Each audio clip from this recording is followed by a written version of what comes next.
La semaine prochaine, on pose la moquette. La semaine suivante, c'est enceinte et machine. Et toutes les entreprises se suivent comme ça. Donc il ne faut pas que la première ralentisse, sinon les wagons derrière, ça pousse. Plus que 2 mois avant l'ouverture du nouveau complexe cinéma. Aujourd'hui, sur les 8 salles, 5 sont déjà presque terminées. Là, on est vraiment sur les terminaisons de toutes les phases de travaux, toutes les difficultés qui émergent, qu'il faut régler au quotidien.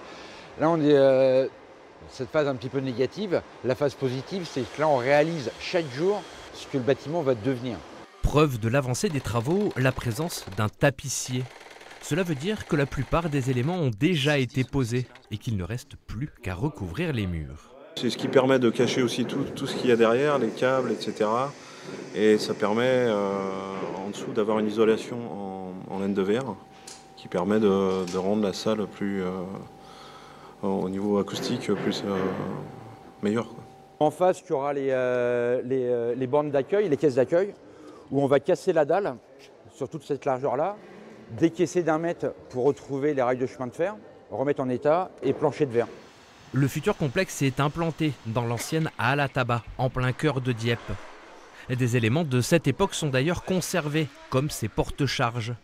C'est ce qui a, entre autres, séduit la Banque des Territoires à accorder, pour la première fois en France, un prêt à hauteur de 750 000 € à un porteur de projet privé. C'est un projet très ambitieux. C'est assez facile de faire un cinéma dans un cube tout nouveau à l'entrée de ville. Reprendre un ancien bâtiment qui a une histoire. Ce bâtiment, il a une histoire à Dieppe, mais il a aussi ses contraintes. C'est plus difficile, c'est plus coûteux aussi, mais il peut compter sur nous pour l'accompagner.